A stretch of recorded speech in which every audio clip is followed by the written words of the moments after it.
Assalamualaikum warahmatullahi wabarakatuh. Alhamdulillahirrahmanirrahim. Wassalatu wassalamu ala nabiyina Muhammadin wa ala alihi wa sahbihi ajma'in amma ba'du. Alhamdulillah, pada kesempatan kali ini kita akan membahas mengenai literatur review menggunakan analisis bibliometrik.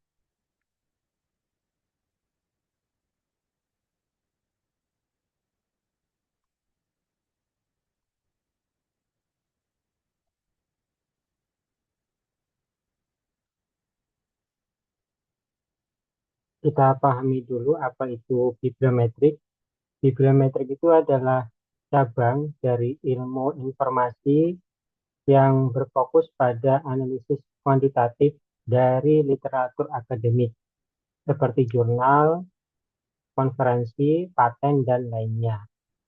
Metode ini digunakan untuk mempelajari atau mengukur teks dan informasi yang melibatkan pengukuran frekuensi dan pola publikasi ilmiah dan teknologi. Istilah bibliometrik pertama kali digunakan oleh ilmuwan yang bernama Alan Pritchard pada tahun 1969. Namun, konsep dan metode yang mendasari bibliometrik telah ada sejak abad ke-19. Nah, hal ini berdasarkan buku statistik karya W.E.H. Leakey dan buku Hukum Bradford oleh Samuel C. Bradford pada tahun 1934. Jadi, istilah atau ilmu bibliometrik ini bisa kita simpulkan sudah mulai ada sejak abad ke-19 dan mulai muncul ya di dalam dunia ilmu pengetahuan itu sekitar tahun 1969 yang mulai dicetuskan oleh ilmuwan yang bernama Alan Pritchard.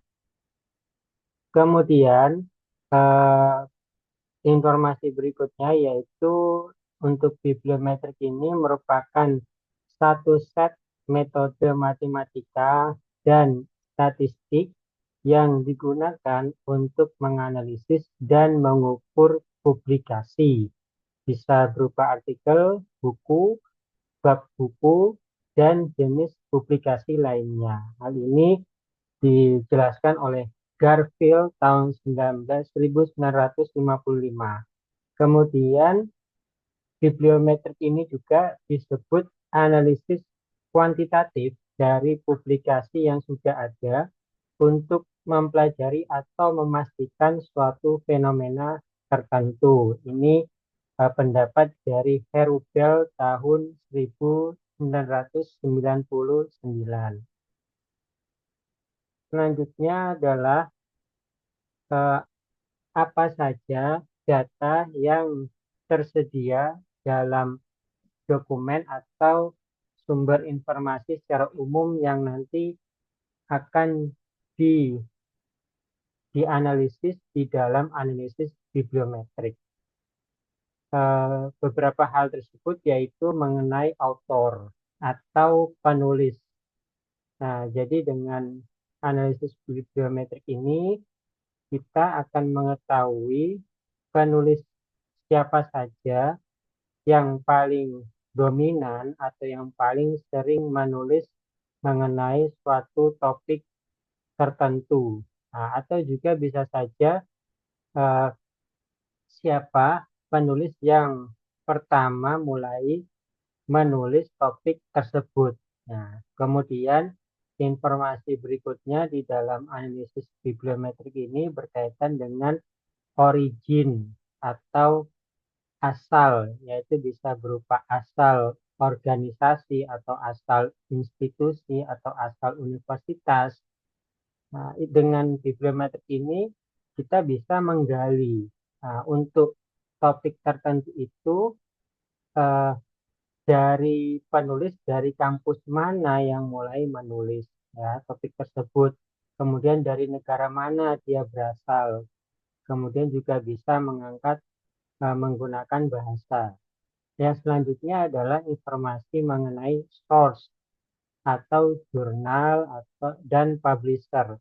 Jadi dengan analisis bibliometrik ini kita akan mengetahui untuk topik-topik tertentu itu jurnal mana yang lebih banyak mempublikasikan. Kemudian jurnal tersebut termasuk dalam database Scopus termasuk kuartil berapa, nah itu termasuk ya. Nah, kemudian informasi selanjutnya adalah citation atau kutipan. Jadi siapa penulis artikel apa yang sudah dikutip paling banyak di dalam topik tertentu. Kemudian siapa misalnya penulis yang mendapatkan kutipan paling banyak.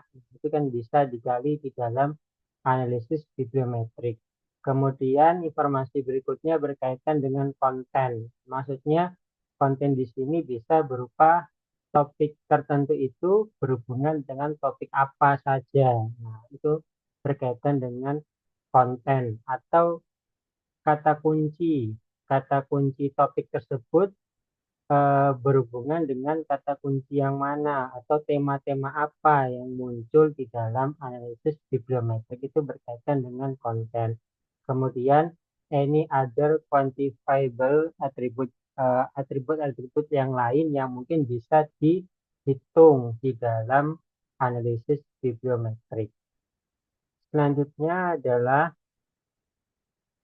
data bibliografi itu apa saja di dalam sebuah artikel.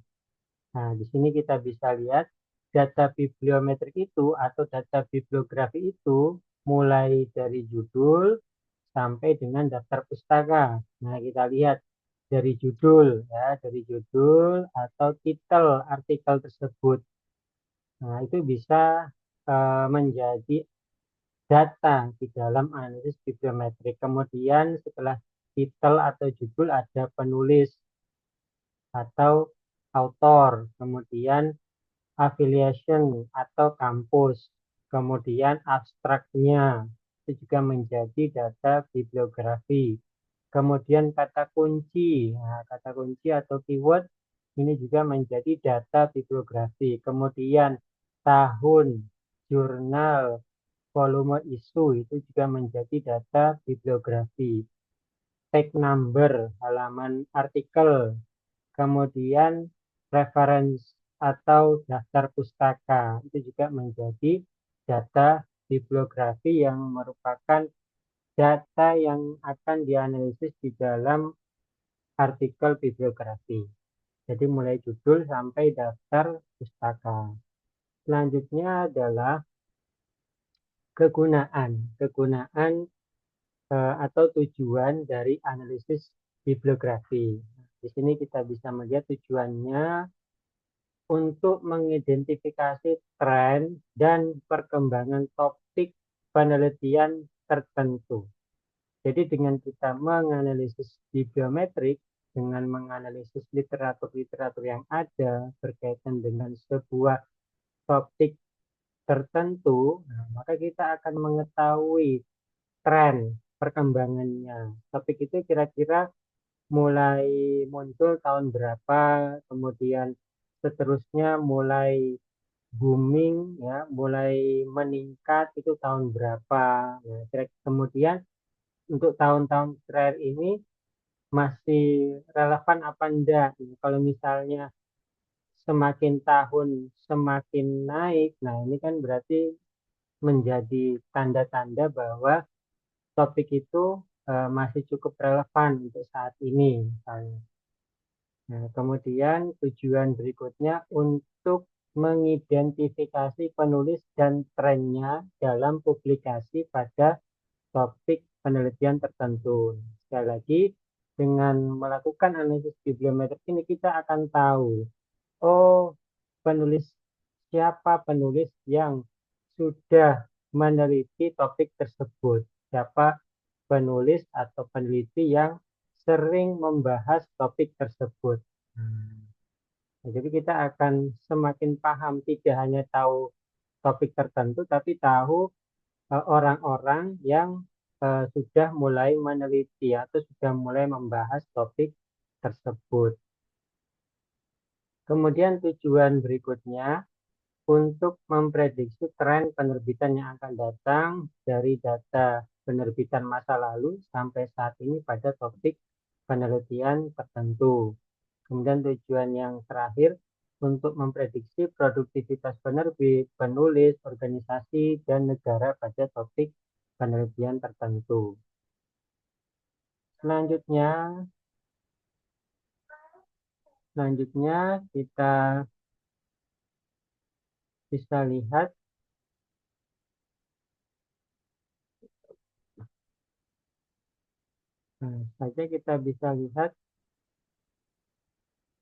beberapa tips untuk menulis paper bibliometrik. Nah, tipsnya kita lihat yang pertama, kita harus punya daftar kata kunci atau keyword topik yang akan kita kaji. Keyword ya, kata kuncinya bisa berupa variabel ya, bisa berupa satu variabel atau gabungan dari beberapa variabel ya. Intinya semakin spesifik keyword itu maka semakin bagus ya. Kemudian tips berikutnya adalah kita diusahakan mendesain query yang tepat untuk pencarian di database. Nah, jadi biasanya di database itu banyak pilihan ya, pilihan kata kunci, pilihan tahun, nah, pilihan bahasa, pilihan source. Nah, ini istilahnya query atau eh, rumus yang akan kita masukkan di dalam pencarian. Kemudian tips berikutnya, pilihlah database yang cakupannya memadai. Jadi kita ketahui bahwasanya database eh, literatur di internet itu banyak sekali. Nanti akan muncul di slide berikutnya. Jadi diusahakan kita memutuskan saya menggunakan database apa untuk keyword yang kita kaji. Ya, database ada database Google Scholar, ada database Scopus, ada database Dimension, ya, banyak sekali. Nah, semakin bagus database-nya, ini kan menjadikan data set atau artikel-artikel yang akan kita cari itu semakin bagus. Kemudian tips selanjutnya, lakukan data cleaning. Nah, data cleaning di sini maksudnya kita menyeleksi ya atau memfilter ya, atau mengecek kira-kira item-item mana saja yang kita perlukan, artikel-artikel mana saja yang memang relevan dengan topik yang kita kaji. Nah, ini namanya data cleaning. Kemudian tips yang terakhir, apabila Anda ketika menulis artikel bibliometrik mengalami kesulitan, disarankan untuk berdiskusi dengan dosen-dosen yang pernah menulis paper bibliometrik. Ya, sehingga Anda punya input atau masukan bagaimana menyelesaikan paper bibliometrik tersebut. Ya. Kemudian,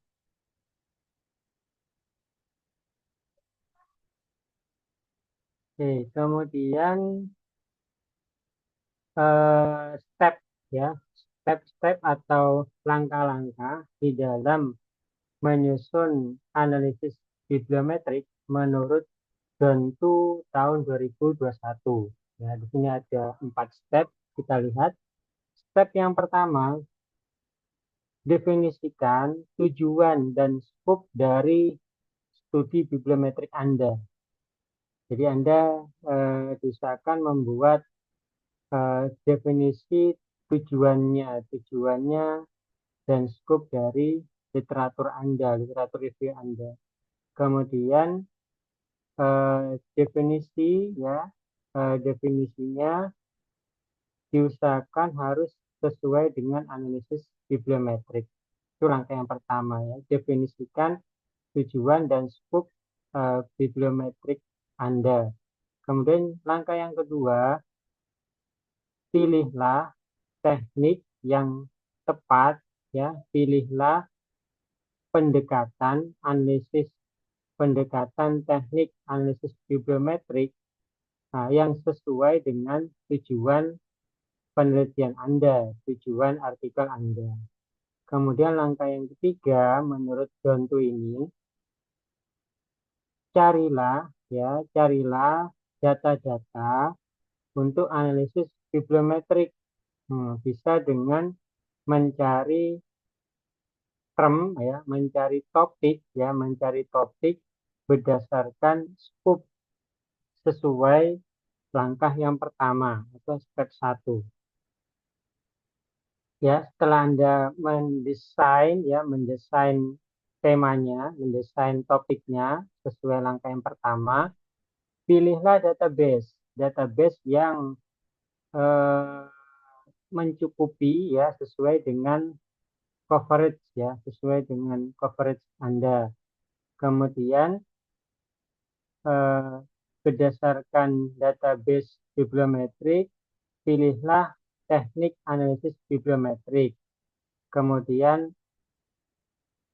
clean the data before proceeding. Jadi Anda usahakan sudah menyeleksi atau meng-cross-check artikel-artikel mana saja yang akan dianalisis ya menggunakan bibliometrik. Artinya ada mungkin yang perlu dieliminasi berupa error dan segala macam, atau artikel yang double itu perlu dieliminasi. Nanti mungkin bisa dibantu dengan menggunakan Prisma. Nanti ada di slide berikutnya. Kemudian langkah yang keempat menurut Bontu, di sini ada dua analisis performance dan sign mapping. Ya, apa itu analisis performance? Ya, analisis performance itu men-summarize atau meringkas ya kinerja dari riset-riset ya yang relevan tadi, bisa kinerja dari penulis, kinerja institusi, kemudian kinerja negara, kemudian jurnal ya, dan segala macam citation ya, kemudian pengukuran citation. Nah, ini termasuk kinerja performance analysis. Sedangkan sign mapping ini bisa berupa network metric ya, clustering atau visualization. Jadi nanti muncul tema-tema atau kata kunci yang saling berhubungan. Ini kaitannya dengan sign mapping. Jadi menurut Dontu ini ada dua report ya, atau dua temuan minimal di dalam analisis bibliometrik, yaitu analisis kinerja dan sign mapping. Kemudian langkah keempat yang terakhir yaitu summary ya, mengkurasi ya summary bibliometrik dan menuliskan diskusi dan temuannya yang berhubungan dengan implikasi dari literatur review Anda. Itu step-step ya analisis bibliometrik dari Dontu tahun 2021. Selanjutnya kita lihat, selanjutnya ada yang namanya Prisma. Nah, Prisma ini suatu alat ya, suatu langkah-langkah untuk memudahkan kita menyusun artikel-artikel mana saja yang akan dianalisis ya, atau mengidentifikasi, men-screening dan memasukkan. Nah, kita lihat di sini. Prisma itu singkatan dari Preferred Reporting Items for Systematic Review dan Meta-Analysis. Nah, ini juga bisa digunakan di dalam analisis bibliometrik, walaupun biasanya untuk Prisma ini lebih banyak digunakan di Systematic Literature Review, tapi di analisis bibliometrik juga bisa digunakan karena dia sebagai alat untuk menyeleksi dan melakukan data cleaning. Nah, jadi di dalam Prisma ini minimal ada 3 tahapan, yaitu identification, kemudian screening, kemudian include, ya, include. Jadi identifikasi itu mengidentifikasi kata kunci dari database yang kita pilih. Nah, jadi bisa satu database, ya, atau lebih dari satu database. Kemudian screening, ya, screening adalah melakukan seleksi, ya, kemudian melakukan data cleaning. Ini termasuk di screening, ya, screening apakah nanti ada yang dikeluarkan atau yang di-exclude, ya, mana yang dimasukkan atau yang di-include. Nah, itu dilakukan di minimal di tahap screening. Setelah screening, kemudian tahap terakhir yaitu include. Nah, include ini merupakan finishing beberapa artikel yang akan diolah atau dianalisis menggunakan bibliometrik. Kita lihat seperti artikelnya von Pau et al. Tahun 2021 ini ada 3 step di dalam Prismanya, yaitu identification, screening, dan include. Sedangkan USAF ada 4 tahapan, ya, jadi hampir mirip, ya, tapi sama saja sebenarnya. Jadi identification tahap pertama, screening tahap kedua, kemudian eligibility tahap ketiga, kemudian include tahap keempat. Ya, jadi menurut Yosaf ini identification dia mengidentifikasi, ya, di database, satu database yaitu Web of Science, kemudian screeningnya memberikan kriteria inclusion, exclusion, kemudian eligibility sudah mendekati final, ya, kemudian baru include, ya, tadi yang eligibility-nya sama dengan include-nya. Nah, sekali lagi untuk Prisma ini bisa digunakan di dalam analisis bibliometrik karena dia merupakan diagram alur, ya, diagram alur yang akan membantu Anda, ya, dalam memilih artikel-artikel mana saja yang akan diolah menggunakan analisis bibliometrik.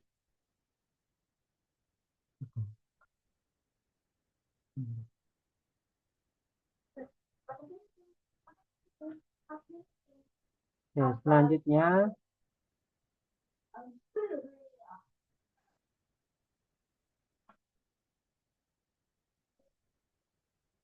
selanjutnya kita pelajari beberapa sumber data bibliometrik, ya. Jadi sekali lagi sumber data bibliometrik ini sangat banyak, ya, sangat banyak. Nah, semakin bagus sumber datanya, maka itu menjadi fondasi utama kita membangun analisis bibliometrik, ya, berkaitan juga dengan kualitas, ya, kualitas artikelnya, nah, itu juga atau kualitas datasetnya atau metadatanya. Nah, dataset yang baik dan representatif akan menghasilkan hasil analisis, ya, bibliometrik yang lebih valid dan dapat dipercaya. Jadi ada database Scopus, ada database Web of Science atau Clarivate Analysis, kemudian ada database Dimension, kemudian ada database Crossref, ada database Lens ORG, kemudian ada database Semantic Scholar, ada database PubMed, ada juga mungkin database yang umum yaitu database Google Scholar. Database ini intinya database-nya semakin bagus, maka datasetnya juga akan semakin bagus, ya. Eh, Diusahakan, saya menyarankan Anda mungkin mencari di database Scopus atau di database Web of Science. Selanjutnya, oke ya, selanjutnya mungkin nanti akan kita sambung di pertemuan berikutnya. Intinya, eh, untuk analisis bibliometrik ini kan harus menentukan database-nya, harus menentukan database-nya. Nah, setelah kita menentukan database-nya, ada software yang bisa kita gunakan untuk mencari artikel-artikel di database yang kita sudah tentukan tadi di awal. Salah satu software yang dapat membantu mencari artikel adalah software Publish or Perish.